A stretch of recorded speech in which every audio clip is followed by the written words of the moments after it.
Eu passo, então, imediatamente a palavra ao Flávio, que vai fazer sua apresentação.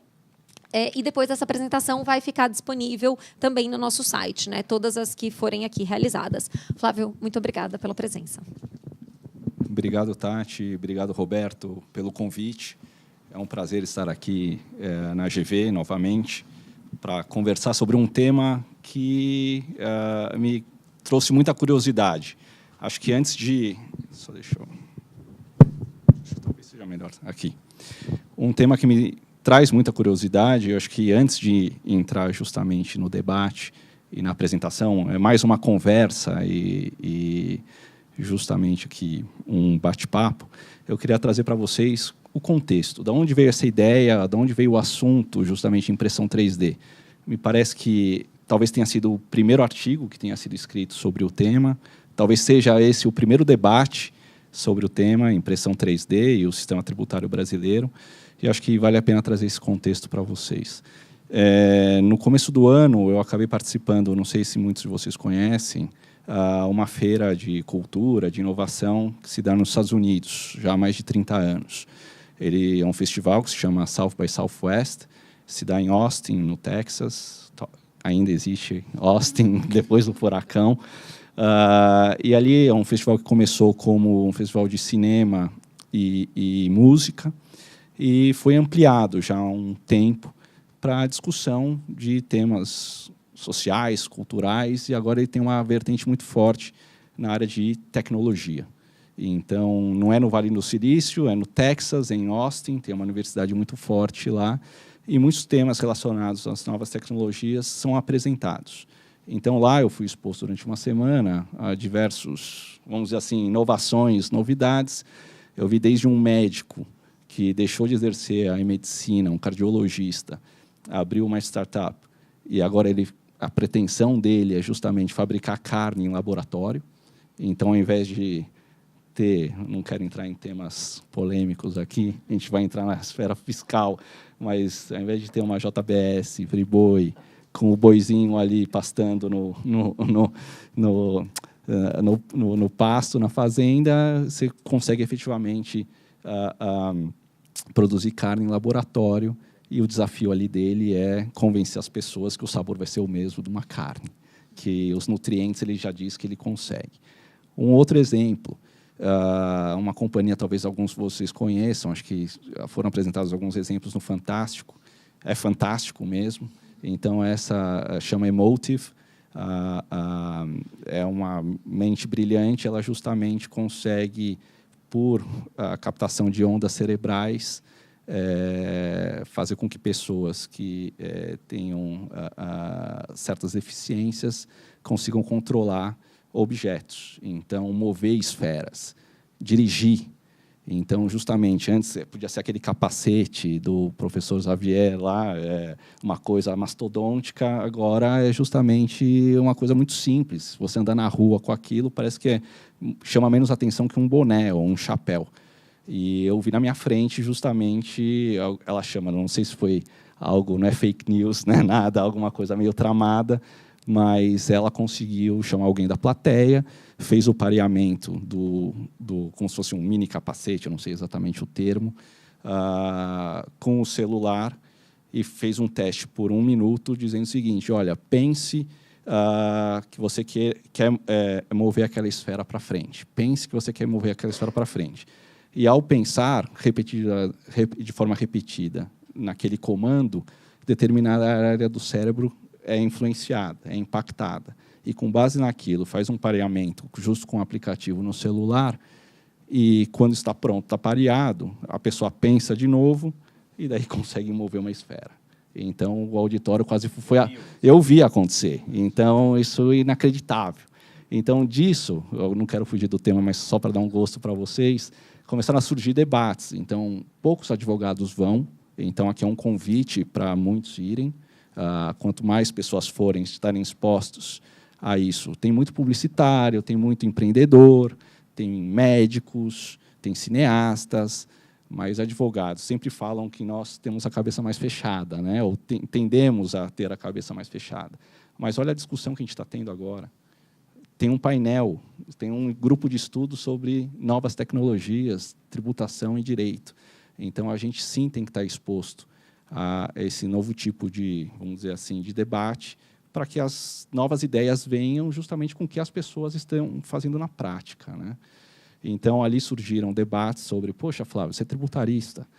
E tudo bem, se fala muito de Uber, se fala muito de tributação na nuvem e outras formas de tecnologias disruptivas. Mas uma coisa que me pareceu ser básica, que já está acontecendo, é como se vai se dar a tributação das impressões, ou do mundo com a impressão 3D. Então, assim, poucos entendem o que é impressão 3D, aqui acho que poucos entendem. Talvez tenham uma ideia do que seja a impressão 3D, mas talvez esteja limitada àquele passeio ao shopping center. Eu não sei se vocês lembram, tem alguns estandes, né, no shopping que você quer imprimir um bonequinho, né, que eles chamam lá de Toy Art, com a sua cara, alguma coisa assim. Então, lá, tira uma foto, bate tem um aplicativo, software, e sai lá um bonequinho com o seu desenho. Então, a impressão 3D não é só isso. Então, o que é a impressão 3D? Vamos lá, o primeiro slide. Você consegue rodar, por favor?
Então, esse é um exemplo que a impressão 3D pode fazer. Você pode imprimir um tênis.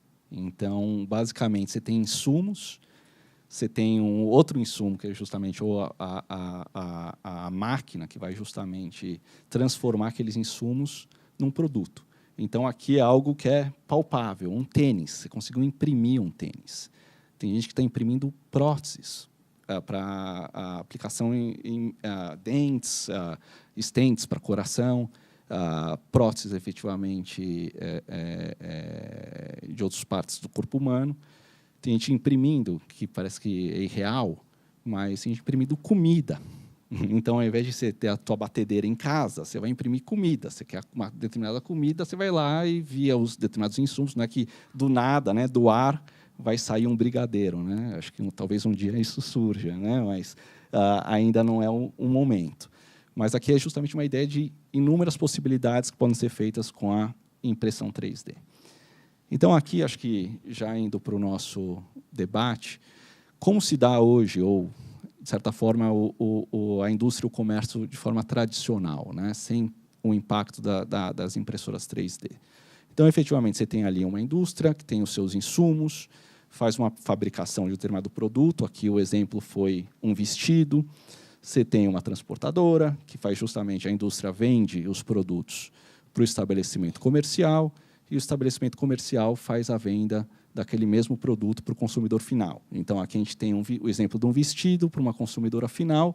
Ela vai até o estabelecimento comercial num shopping, entra na loja e faz a aquisição daquele vestido. Então, nessa, vamos dizer assim, modelagem tradicional, você tem justamente aí, não tem uma grande novidade em relação à tributação. Você tem a tributação na aquisição dos insumos, então, seja o ICMS, seja o IPI, seja o PIS/COFINS, tenta-se dar um contorno de não cumulatividade em relação a esses tributos. Quando a indústria justamente industrializa o bem, ela é contribuinte do IPI, é contribuinte do ICM na saída da mercadoria, paga-se o PIS/COFINS, daí tem a discussão se o PIS/COFINS é cumulativo, não cumulativo, que créditos podem ser tomados ou não, e o estabelecimento comercial depois não é contribuinte do IPI, mas paga ali o ICMS sobre o valor, a margem que ele agregar, e recolhe também o PIS/COFINS sobre a receita de venda do produto.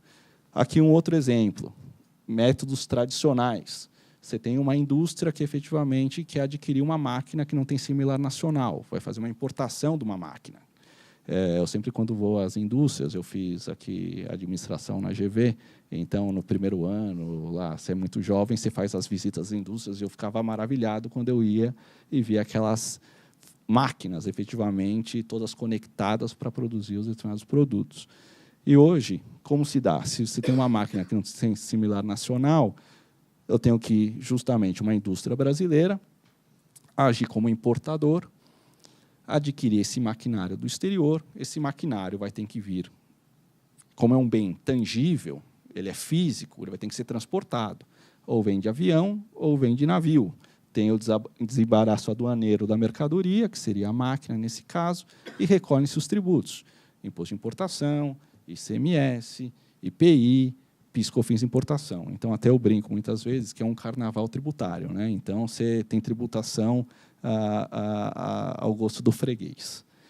Como se daria aqui? Aqui é um exercício, até acho que a gente tem uma liberdade acho que também poética aqui, é um exercício de futurologia, né? Tem alguns setores da atividade produtiva e comercial que já estão utilizando, se valendo da impressão 3D, mas aqui eu acho que vale o exercício, e é justamente isso que a gente se propõe, a estressar o tema. Então, eu estou indo já no limite. Aquele mesmo exemplo que eu dei da consumidora, que vai até o shopping, entra na loja e faz a aquisição do vestido que foi produzido e foi entregue pela indústria e foi vendido para o distribuidor, que seria o lojista, aqui eu estou dizendo o seguinte, olha, vai a Tati, posso te usar como exemplo? Tem uma festa, ela assim, poxa vida, eu tenho uma festa, eu preciso comprar um vestido novo. Ao invés de ela está atribulada, tem uma reunião logo em seguida, não pode carregar os pacotes e tudo mais, ela já foi ao shopping para comer, almoçou, passou por uma vitrine de uma loja, falou assim, poxa vida, gostei desse vestido. Ela tem um celular novo, pode ser antigo também, bate uma foto do vestido na vitrine. Poxa, bateu a foto do vestido. O que ela pode fazer com isso? Ela pode ir até a casa dela, fez a reunião, fez tudo, ela tem uma impressora 3D na residência, chegou em casa, ela já tem uma impressora 3D com os insumos, né? Com os tecidos, os fios, porque a impressora 3D não vai produzir o vestido sem qualquer tipo de coisa, não vai fazer do ar.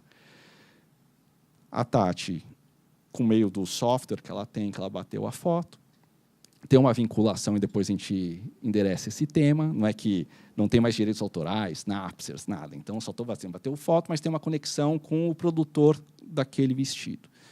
Ela faz uma conexão do celular com a impressora 3D e a impressora 3D vai lá e produz o vestido que vai ser utilizado pela Tati no jantar. Então, igual a gente produziu um tênis, produziria o vestido também que seria utilizado. Então, esse é um exemplo. Segundo exemplo, eu tenho aqui uma importação daquela máquina. Então, tem uma indústria. Pode pegar a GM, pode pegar qualquer outra companhia que seja, que precisa de máquinas para produzir os seus produtos.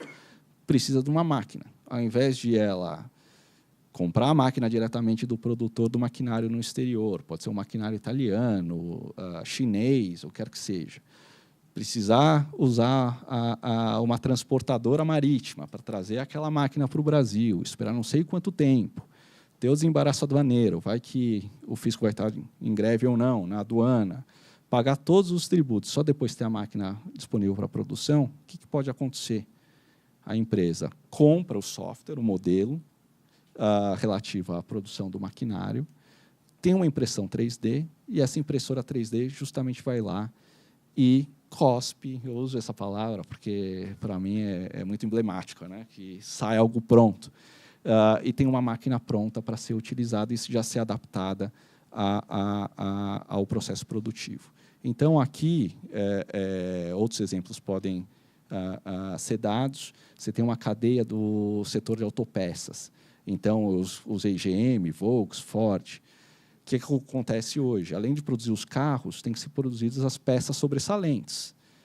E as peças sobressalentes são utilizadas por quem mais? Né? Muito mais pelas concessionárias. Então, você tem um problema no seu carro, você vai à concessionária fazer um reparo e a concessionária tem a peça ali, tem um estoque, ou tem que fazer uma encomenda da peça junto à montadora. Então, o que muito provavelmente pode acontecer aqui? As concessionárias terão impressoras 3D e terão os moldes, que seriam os softwares relativos às peças. Então, ao invés das montadoras venderem peças, vão vender peças também, não é que vai acabar isso. Mas, nessa questão de um modelo disruptivo, sem intermediação, a própria concessionária vai ter impressora 3D e ela vai poder, just in time, imprimir a peça, porque ela vai ter o molde. Então, pode demorar lá 1 hora, 2 horas, 3 horas, mas ela vai imprimir a peça para o cliente. Então, pode ter redução de custos, porque não precisa de um estoque gigante de peças, melhora fluxo de caixa, entre outros. Então, ao invés de uma montadora vender peça, ela vai vender peça também, mas outra parte ela vai vender, eu estou dizendo modelo, né? Software intangível. Aqui, eu já trago para vocês, não sei se é fácil de ver, mas qual que seria o impacto fiscal desses modelos? Poxa, a Tati foi lá e comprou o vestido. Ela produziu o vestido. O que ela pagou, ela tirou a foto e tem aquelas vinculações lá, igual você está no Spotify, Netflix, você pagou. Não é que é de graça também, não vamos chegar nesse extremo, que você vai lá, pode ser que surja uma tecnologia dessa que você bata a foto e você imprima sozinho, mas estamos no modelo que é pago. Tem aí uma remuneração pela ideia, pelo modelo. O que eu chamo de modelo aqui é o software. Então, nesse caso, qual já é uma primeira evidência? Poxa vida, quando eu compro o modelo, eu já não tenho IPI, certo? Que não tem IPI sobre software ou sobre um bem intangível. Eu produzo na minha casa, eu não sou contribuinte do IPI. E eu já aqui coloquei um paralelo, depois a gente vai entrar para o debate específico em relação ao ICM. Poxa, eu comprei, eu paguei pelo modelo, é uma licença, não é? Eu já estou admitindo aqui que vai ter uma grande dificuldade em exigir o ICMS nessa operação também, no modelo atual que nós temos de tributação. Em relação à máquina, que ao invés de ser importada, efetivamente, a indústria compra o modelo, o software, e ela mesma imprime. Cadê o IPI? Cadê o imposto de importação? Cadê o ICMS? Cadê o imposto, o PIS/COFINS de importação? Chame-se isso de royalty, de licença, o que quer que seja. Não tem desembaraço aduaneiro, não tem um valor aduaneiro para essa operação. Não tem PIS/COFINS de importação. Então, de um carnaval de tributação, eu tenho quarta-feira de cinzas, né, para União, Estados e municípios. Não tem tributação nessa operação. E, além disso, também, e já é uma preocupação que está surgindo, dos grandes transportadores, Maersk, todas essas grandes companhias, porque vai ter uma mobilidade muito grande e flexibilidade muito grande em relação à movimentação de bens, porque eu não preciso mais trazer tangivelmente os bens. Eu mesmo posso produzir. Então, o negócio dessas companhias não vai sumir, sem dúvida nenhuma, mas pode ser impactado também. Então, vamos lá. Potencial disruptivo, maior valor conferido ao bem intangível. Então, essa é a ideia. Poxa vida, Flávio, se houver efetivamente esse exercício, se esse exercício de futurologia ocorrer, se tornar uma realidade, a tributação vai acabar mesmo? A gente vai romper com a tributação? Os estados, a União vão deixar de recolher tributos? Parece que não. Mas aí a resposta, o Alberto já respondeu. A gente vai achar um jeito, né, de tributar. E, basicamente, aqui, assim, já estressando um pouco e antecipando um pouco o debate, a ideia é o seguinte: olha, a própria impressão 3D, a impressora 3D é um bem físico, é tangível. Então, os consumidores vão ter que comprar a impressora 3D. Alguém vai ter que produzir a impressora 3D. Então, ali vai ter o IPI, vai ter o ICMS, vai ter o PIS/COFINS, a tributação regular. Para produzir algo na impressão 3D, você também vai precisar comprar os insumos. A arte vai ter que comprar o tecido, então vai ter a tributação regular, porque é algo tangível. A mesma coisa com a máquina, na indústria. Vou ter que comprar, sei lá, metal, plástico, o que quer que seja. E nos produtos tangíveis, efetivamente, vai continuar ocorrendo a tributação. Só que grande parte do valor, e a gente vê isso acontecer em muitos dos casos, ele é atribuído ao quê? Ele deixa de ser atribuído ao bem tangível e passa a ser atribuído à ideia, ao modelo. E aqui o exercício que a gente faz é que, muito provavelmente, o valor vai ser atribuído ao software, ao bem intangível. E se grande parte do valor é atribuído a um bem intangível, como se dá a tributação nesses casos? Então, vai continuar ocorrendo alguma tributação, mas daí aqui que a gente vai entrar na discussão, muito provavelmente vai haver uma defasagem de recolhimento de tributos comparado com o que a gente tem hoje, né? E aqui depois a gente vai conversar, mas até mesmo a gente tem representantes aqui do governo, né? da esfera pública, e me parece que é confortável, não é confortável, talvez a palavra não seja a expressão não seja tão bem empregada, mas tem discussões, poxa, conflito de competência ICMS, SS, tem boa vontade para tentar resolver, mas enquanto eu consigo usar das ineficiências, ou até mesmo do receio do contribuinte em relação à insegurança de tributação ou não, eu vou tributando, eu vou lavrando auto de infração, eu vou dizer, a vida continua. Então, não é que não há recolhimento de tributos, eu não sei o que é, mas eu vou tentar tributar de alguma forma.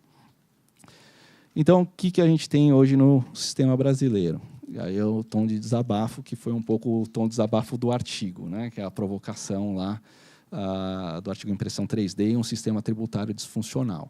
Então, a gente tem hoje, aqui no Brasil, é notório, não preciso aqui, eu quero passar bem rapidamente, um sistema tributário que parece disfuncional, diversos tributos, diversas competências para se instituir tributos, a tributação em cascata, porque ainda que você tenha o ICMS, supostamente seria não cumulativo, dificuldades em tomadas de crédito, mesma coisa com PIS/COFINS, o ISS é um tributo cumulativo, não tenho o que dizer, tem uma indefinição de conceitos em relação, poxa vida, o ICMS incide sobre circulação de mercadorias, serviços de comunicação e energia elétrica, imposto sobre serviços, poxa vida, sobre quaisquer serviços, o que é um serviço?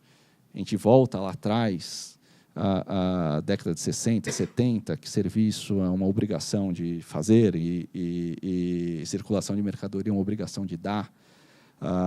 Me parece aqui, um pouco já movendo um pouco para frente, é anacrônico, né? É despropositado. E a gente tem hoje ainda, e que me causa aí, um incômodo muito grande, uma tentativa de tributação pelo ICMS, né, do Estado do Mato Grosso, de software por download, né, em operações com bem intangível, puro, sem o suporte físico. Poxa, uma discussão de 98.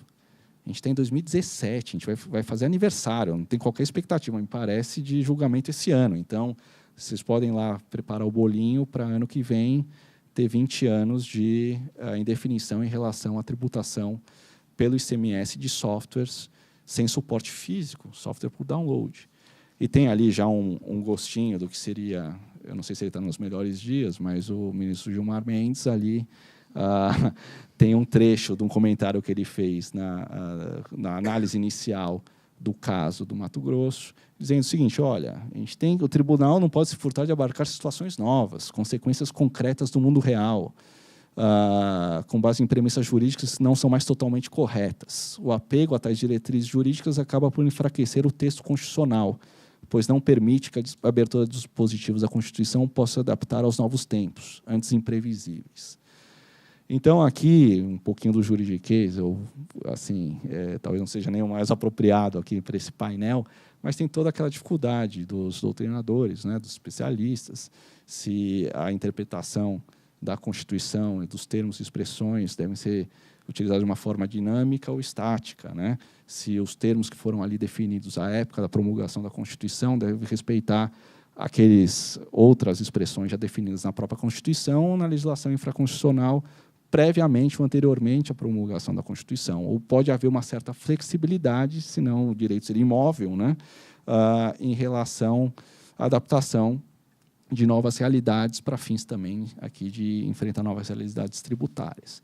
Então, acho que aqui, especificamente em relação ao próprio conflito, e acho que o Alberto vai falar muito bem também, em relação ao conflito de competência do ICM e do ISS em relação a operações com softwares, olha a situação que a gente tem. Depois a gente volta para o caso a caso, né? Tem justamente a lei dos direitos autorais, são duas de 98, né? E depois a lei do software, são em sequência praticamente. Uma diz que software é um direito autoral, e depois na lei do software diz também que é um bem móvel. E, além disso, um outro dispositivo da lei do software fala que as operações, as transações com softwares ocorrerão mediante licença. Então, olha só, bem móvel, licença e direitos autorais. Está fácil, né, definir o que é uma relação jurídica envolvendo softwares. Então, daqui a gente já entra um pouquinho também na essência. Tudo isso que a gente está conversando aqui em relação ao impacto da impressão 3D, em relação à situação do comércio, à indústria, à tributação, dei o exemplo do vestido. Poxa vida, qual que era a real intenção ali de eu fazer uma operação comercial? Se no mundo real eu queria comprar o vestido, eu fui lá, entrei na loja, comprei o vestido, saí com o vestido físico na minha sacola. Porque no mundo intangível, se eu fizer uma operação com software que me resulte na produção de um vestido, eu não trataria aquilo como um bem, um produto. Me parece que deveria ser, né? Então, se um software é um bem móvel, a mesma coisa da indústria, que importa uma máquina. Eu não queria nada além daquilo. Não é um direito de uso. Pode ser envolver um direito de usar, imprimir por um determinado período de tempo. Mas, muito provavelmente, nesses exemplos que eu dei, a remuneração que será paga para ter o modelo é unitária. Você vai usar aquilo uma vez, você usou, vai ter os controles para fazer a vinculação com a impressora 3D, certificou que foi impresso, acabou. Você não vai poder imprimir 3 vezes, 5 vezes ou 6 vezes, me parece. Então, aquilo, ainda que envolva uma operação com intangível, os efeitos fiscais deveriam ser da aquisição de um bem, né? Essa me parece ser a primeira reação. Só que depois a gente tem aqui, já foi objeto de vários painéis, né? Tributação de SaaS, né? Software as a Service, ou então direitos de uso, né? Então, eu posso ter desde uma operação com software, que é aquele conceito do software de prateleira, né? Que eu compro, tenho uma licença perpétua, para mim isso é um bem, ainda que não seja, na essência. Comprei, está na minha máquina, eu vou usar, pode ficar desatualizado, ou o que quer que seja, mas é meu. Eu posso levar meu computador para onde quer que seja, passar 10 anos, 20 anos, 30 anos, é meu. Não vai apagar. O computador pode explodir, mas está lá. O outro caso seria direito de uso, né? Porque tem várias situações do software lá na nuvem e tudo mais, você adquire o direito de uso por um tempo determinado. Então, se você para de pagar, não é mais seu, você não pode usar mais. Se eu não posso usar mais, daí que vem a discussão.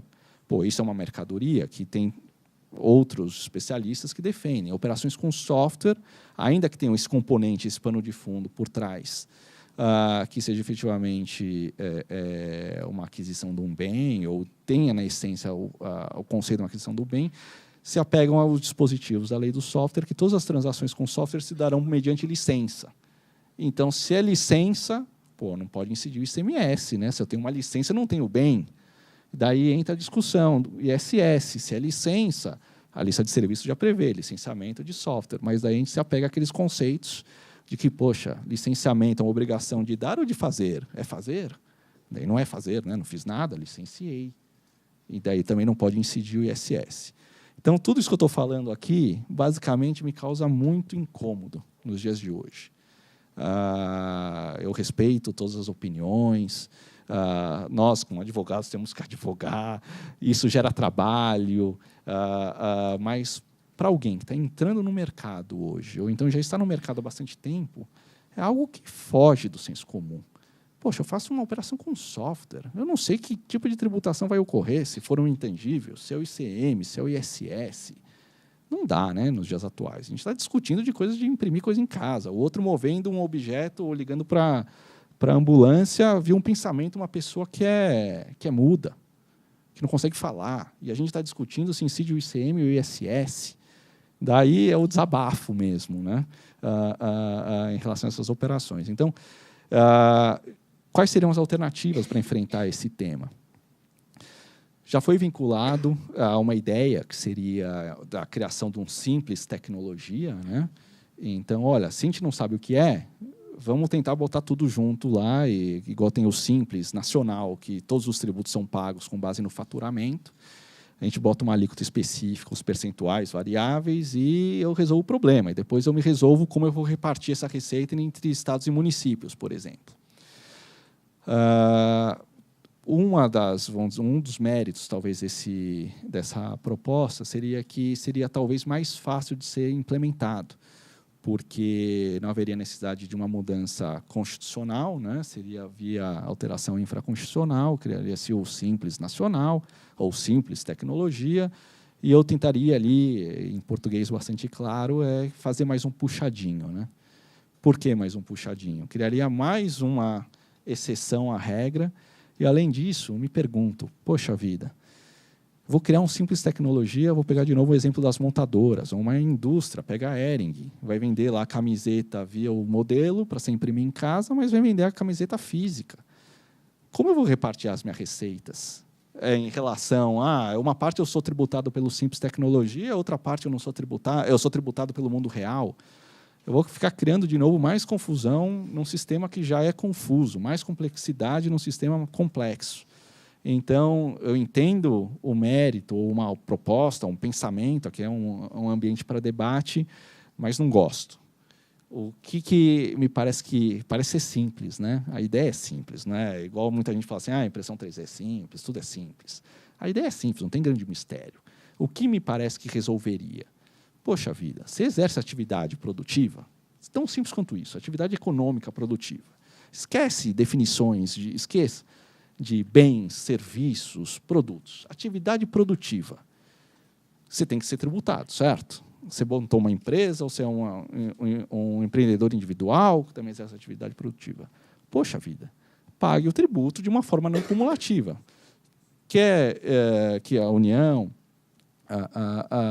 pelo sistema tributário, ter tributação sobre renda, sobre lucro, beleza, vamos continuar tendo tributação sobre imposto de renda. Mas o tributo sobre a receita ou atividade econômica, eu não vou nem falar venda de mercadorias ou prestação de serviços, hiperamplo. Pague-se o tributo, que a gente está chamando aqui de IVA. E eu nem colocaria, eu sei que há propostas hoje, né? Então tem o deputado lá federal, Raul, hiper bacana, está lá, imposto sobre bens e serviços, né? E também a turma aqui também do próprio Centro de Cidadania Fiscal, né? Núcleo de Cidadania Fiscal, que é o Bernardo Api, o Eurico e demais. Também eles publicaram recentemente um razonete lá dizendo, olha, imposto sobre bens e serviços. Aqui eu gosto muito da ideia, só um pequeno comentário em relação a isso. Não chame imposto sobre bens e serviços, né? Imposto sobre atividade produtiva. Senão a gente vai, de novo, correr o risco de bens e serviços. O que é bem, o que é serviço, o que é isso que eu estou fazendo. Talvez alguém vai lá e fale assim, olha, isso daqui não é um bem nem um serviço. Por mais ampla que possa ser a conceituação do serviço como algo imaterial ou de qualquer natureza, né? Então, acho que aqui eram essas ideias iniciais. Eu sei que essa proposta, por mais simples que possa parecer, causa entraves, causa discussões, porque mexe com a autonomia dos entes federativos, né, estados e municípios, que hoje o Estado vai lá e cobra o ICMS, tem controle sobre a cobrança, município idem em relação ao ISS, tem propostas em relação a um período de transição. Esse estudo específico do Bernardo Api, ele prevê uma combinação, né, entre esse novo tributo e os existentes hoje, que é o ICM e o ISS, um período de transição, com alíquotas mínimas para esse novo tributo, e depois, sei lá, fazendo um ajuste em 30, 50 anos, para não causar um impacto muito relevante para as finanças dos estados nem dos municípios, um período de adaptação. Então, poxa vida, um período de adaptação de 50 anos ou 30 anos, eu sei que tem questões de política pública e econômica, principalmente, finanças públicas envolvidas. Eu não sou especialista na matéria, mas me parece que em 50 anos ou 30 anos é um período muito longo, né? A gente nem sabe o que vai ser do mundo daqui nesse período. Então, acho que essa foi, vamos dizer assim, esse foi o objetivo de introduzir esse tema, de apresentar isso a vocês e justamente pensar que, se a gente tem tanta dificuldade em realizar uma reforma tributária, que tem essas discussões, poxa, cada um querendo defender o seu, né? Me parece que vários agentes tentaram fazer essa reforma tributária, então isso vem de discussões lá. A gente tem sócios no escritório, né, que já participaram de dois, três painéis. Começou com o Becker, lá com o Ari Osvaldo, em 92, que tinha lá um comitê de reforma tributária. Depois o Peroba, foi 2006, 2007. E agora a nova com o Rauli. Não sei se tem muita gente dando importância a isso, dado toda a instabilidade política e econômica que a gente vive hoje, mas mais uma tentativa. Espero que dê certo, mas me parece que, dos meios tradicionais, a chance de sair uma reforma tributária não parece ser tão promissora. Talvez o que a gente vai enfrentar aqui, essa é a mensagem, dos meios não tradicionais, que muita gente gosta de dizer, né, disruptivos, o ente público, a União, os Estados e os municípios se vejam forçados a ter que fazer uma reforma tributária, porque, se não fizerem, vão ver o dinheiro, os tributos escorrendo pelo ralo, né? Acho que essa é a ideia aqui. Eu passo a palavra para a Tati ou então para o Alberto, para continuarem a apresentação.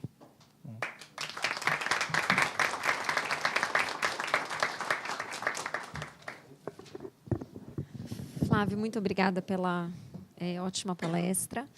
As questões colocadas são, de fato, muito relevantes, e o nosso ponto é exatamente esse, né? Começar a discutir essas questões, porque, se a gente for depender da definição do Supremo, né, até outro dia que foi definido que livro eletrônico era livro, né? Então, e é isso. E aí o que a gente tem que pensar, talvez, é na tributação da atividade do robô, que é uma coisa, né, muito maior, e até isso chegar no Supremo, de fato, eu compartilho da sua angústia, né, dessa disfuncionalidade, que também se revela pela jurisprudência, né? Sim, e até mesmo ontem, acho que, não sei se alguém viu o jornal ontem, é raro, mas tinha um robô que regeu uma orquestra. Olha só. É impressionante as coisas que podem surgir.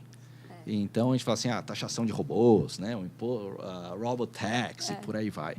Mas tem muita coisa acontecendo e a gente está engatinhando, literalmente. Então, acho que a gente precisa se unir para tentar disseminar essas ideias, e aqui é muito importante essa participação conjunta da iniciativa privada com o ente público, para que essas ideias sejam disseminadas e consigam fazer volume, né? É exatamente isso. Essa é a nossa ideia, né? Estimular o debate.